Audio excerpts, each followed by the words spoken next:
வணக்கம். ஜோதிடர் உமாராணி, சேலம். குரு கேது இணைவு தரும் யோகத்தை பற்றி பார்க்கலாம். இப்போ குருவும் கேதுவும் இணைந்திருந்தால் அவர்களுடைய திசையில் நல்ல யோக பலன்கள் கொடுக்கணும் அப்படின்னா அதை எந்த மாதிரி அமைப்பு இருக்கும் பற்றி பார்க்கலாம். ஏன்னா குரு பகவான் அப்படிங்கிறது ஒரு ஆன்மீக கிரகமாகும். சரிங்களா? அதே போல் கேது பகவானும் ஆன்மீக கிரகமாகும். இவங்க ரெண்டு பேருமே சேர்ந்து ஒரு ராசியில் இருக்கும் பட்சத்தில் அந்த ஜாதகருக்கு ஆன்மீக நாட்டத்தை அதிகப்படுத்துமா, தனிமை விரும்பியா இருப்பாங்களா, கோயில் குளத்துக்கு அதிகமாக போவாங்களா அப்படின்லாம் யோசிக்க தோணும். இப்போ இந்த கேது பகவான் கூட குரு பகவான் இணைந்து இருந்தாலும் யோக பலன்கள் கொடுக்கக்கூடிய வாய்ப்பும் அதில் இருக்குங்க.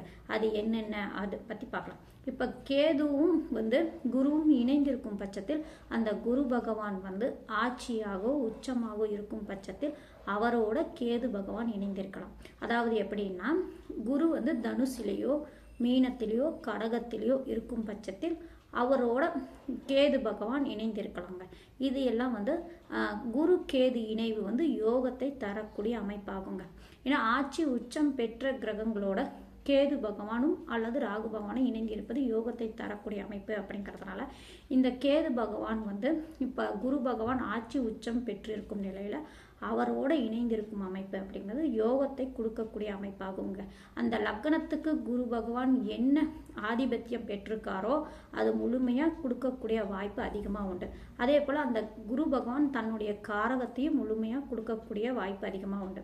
இப்போ காரகம் அப்படின்னு எடுத்துக்கிட்டால் குருவுக்கு புத்திர காரகர், தனத்துக்கு காரகர் அப்படிங்கிறதுனால கண்டிப்பாக அவங்களுக்கு தனத்தில் குறைபாடு எதுவும் வரக்கூடிய வாய்ப்பே இல்லைங்க. ஏன்னா குரு பகவான் அவரோட தனத்துக்கு காரகரான குரு பகவானோட கேது பகவான் இணைந்திருக்காரு.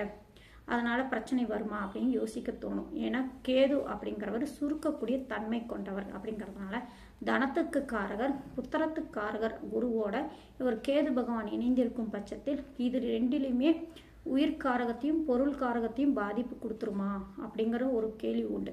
அப்படிங்கிற அமைப்பு இருக்கும் பட்சத்தில் அவர் குரு பகவான் ஆட்சி உச்சமாக நின்று அவரோட கேது பகவான் இணைந்திருக்கும் பட்சத்தில் கண்டிப்பாக பாதிப்பு கொடுக்காதுங்க. சரிங்களா?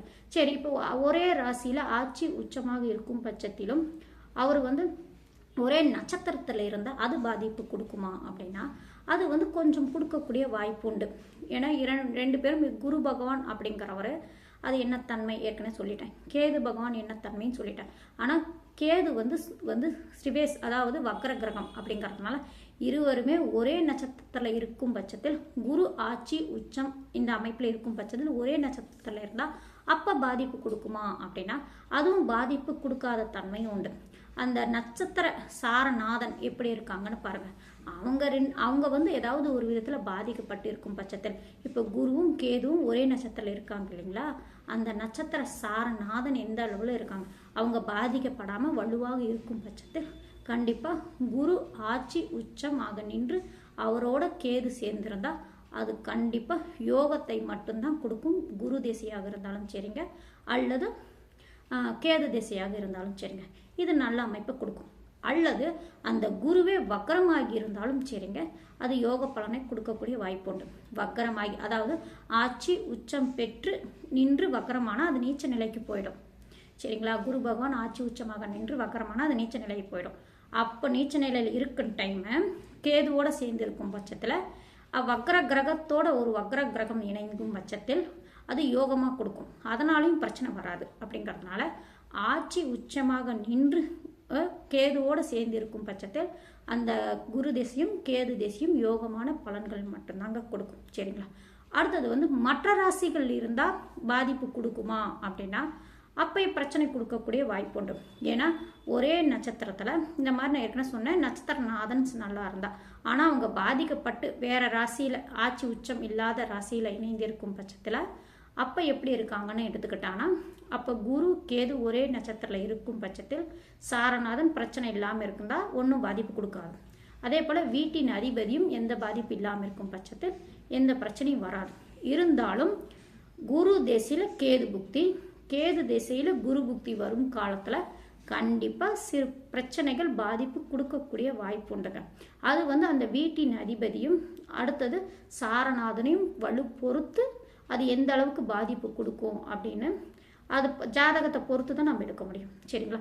இப்போ மற்ற ராசிகள் ஆட்சி உச்சம் இல்லாத வீடுகளில் குரு கேது இணைந்திருந்தால், அதுவும் ஒரே நட்சத்திரத்தில் இருந்தால், இருவருக்குமே அந்த திசையில் ஓரளவு நல்ல பலன்கள் கொடுக்கும். கேது திசையிலும் சரி, குரு திசையிலும் சரி. ஆனால் கேது திசையில் குரு புத்தியோ, குரு திசையில் கேது புத்தியோ வரும் காலத்தில் கண்டிப்பாக பாதிப்பு கொடுக்கும். அதுக்கு இடத்துக்கு தகுந்த மாதிரி பாதிப்பு கொடுக்கும். சரிங்களா? அடுத்தது பாதிக்காத தன்மை அப்படின்னு எடுத்துக்கிட்டா, அந்த குரு கேது இணைந்து இருக்கு இல்லைங்களா, அவர்களே அந்த லக்னாதிபதி வலுப்பெற்று பார்த்தாலும் சரி, அல்லது பாக்யாதிபதி வலுப்பெற்று பார்த்தாலும் சரிங்க, பாதிப்பு கொடுக்காது. அல்லது 5ஆம் அதிபதி வலுப்பெற்று பார்த்தாலும் சரிங்க, பாதிப்பு கொடுக்காது. சரிங்களா? இதெல்லாம் பாதிக்காத தன்மை அப்படின்னு எடுத்துட்டா, அந்த லக்ன சுபர்கள் சம்மந்தப்பட்டுட்டாலும் பாதிப்பு கொடுக்காது. சரிங்களா? அவங்க சாரத்தில் நின்றாலும் பாதிப்பு கொடுக்காது. இருந்தாலும் அந்த திசையில் புக்தி ஒரு காலத்தில் அந்த குறுக்கீடு காலங்களில் மட்டும் பிரச்சனை கொடுக்கக்கூடிய வாய்ப்பு உண்டு. சரிங்களா? அதே வேற வேற நட்சத்திரத்தில் இருந்தாங்கன்னா அது பாதிப்பு கொடுக்காது. இருந்தாலும் அவங்க எப்படி நிற்கிறாங்கன்னு பார்த்துக்கோங்க. வேற வேற நட்சத்திரத்தில் இருந்தாலும் எதிர்க்க நிற்கிறாங்களா? ஏன்னா கேது பகவான் அப்படின்னு எடுத்துக்கிட்டா அவர் பின்னோக்கி நகரக்கூடிய கிரகம், குரு பகவான் அப்படின்னு எடுத்துட்டா முன்னோக்கி நகரக்கூடிய கிரகம். அப்படிங்கிறதுனால இருவருமே எதிர்க்க, அதாவது குருவும் கேதுவும் எதிர்க்க ஒருத்தர் இடிக்கிற தன்மை நட்சத்திரத்தில். உதாரணத்துக்கு ரிஷப ராசியில் இப்போ குருவும் கேதுவும் இணைந்திருக்காங்க. அப்போ ரிஷப ராசியில் ரோகிணி நட்சத்திரத்தில்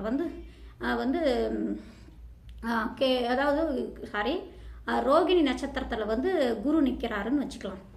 அடுத்தது மிருகசீரிட நட்சத்திரத்தில் கேது நிற்கிறாருன்னு வச்சுக்கலாம்.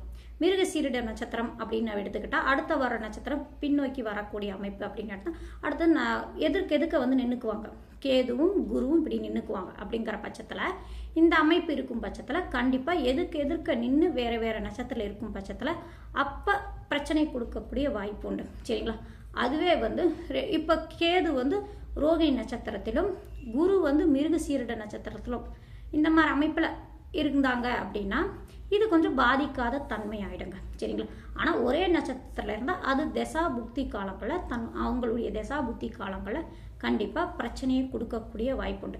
தசா புத்தியில் பிரச்சனை வராது அப்படின்னு எடுத்துக்கிட்டா இருவருமே இப்போ நான் சொன்ன மாதிரி நட்சத்திரத்தில் பின்னோக்கி ஒருத்தருக்கு எதுக்க இடிக்காமல் இருக்கிற அமைப்பு அப்படின்னு எடுத்துக்கிட்டா அந்த புக்தி காலத்துலேயும் பாதிப்பு அவ்வளவா கொடுக்காது. சரிங்களா? இப்போ குரு கேது அப்படின்னு எடுத்துக்கிட்டா அவங்க இருவருமே ஆன்மீக நாட்டத்தை அதிகமாக அந்த ஜாதகருக்கு கொடுக்கக்கூடிய வாய்ப்பு உண்டு.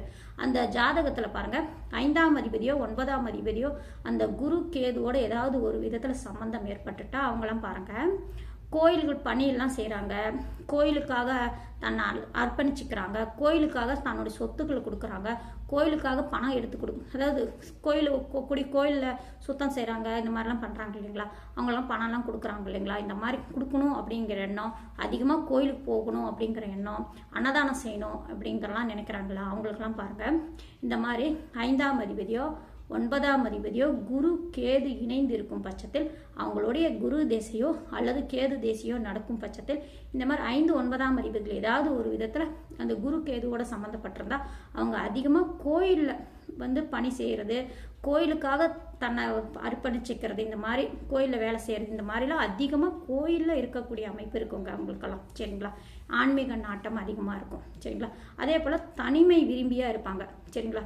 எப்போ பார்த்தாலும் தனிமையாக அமைதியாக இருக்கணும் அப்படிங்கிற எண்ணங்கள் அதிகமாக அவங்களுக்கு இருக்கும். இந்த மாதிரி எண்ணங்கள் இருக்கும். ஆனால் யோகத்தை கொடுக்குமா அப்படின்னு எடுத்துக்கிட்டால் இந்த மாதிரி குருவும் கேதுவும் இணைந்து அந்த குரு ஆட்சி உச்சம் பெற்று இருக்கும் பட்சத்தில் அது யோக பலன்கள் அதிகமாக கொடுக்குங்க. சரிங்களா?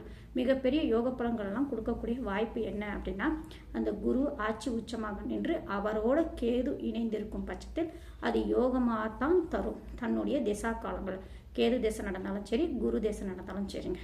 இதுதாங்க குரு கேது இணைவு தரும் பலனாகும். நன்றி, வணக்கம்.